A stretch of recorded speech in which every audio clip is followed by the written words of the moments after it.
بسم الله الرحمن الرحيم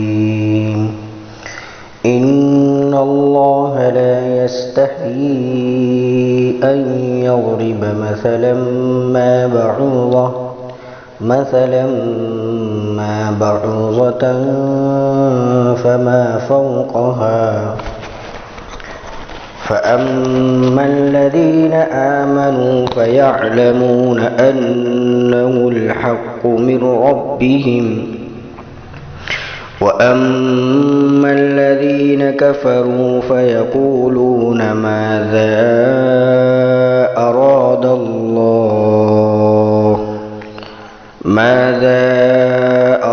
الله بهذا مثلا يضل به كثيرا ويهدي به كثيرا وما يضل به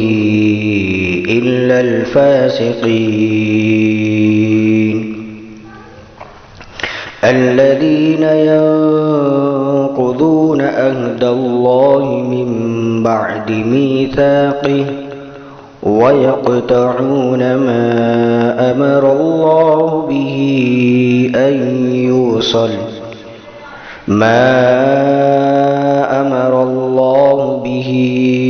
أن يوصل ويفسدون في الأرض أولئك هم الخاسرون كيف تكفرون بالله وكنتم أمواتا فأحياكم ثم يميتكم ثم يحييكم ثم إليه ترجعون هو الذي خلق لكم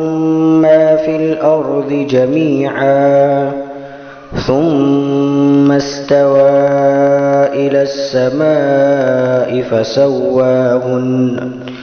فسواهن 7 سماوات وهو بكل شيء عليم وإذ قال ربك للملائكة إني جاعل في الأرض خليفة قالوا أتجعل فيها من يفسد فيها ويسفك الدماء ونحن نسبح بحمدك ونقدس لك قال إني أعلم ما لا تعلمون صدق الله العظيم.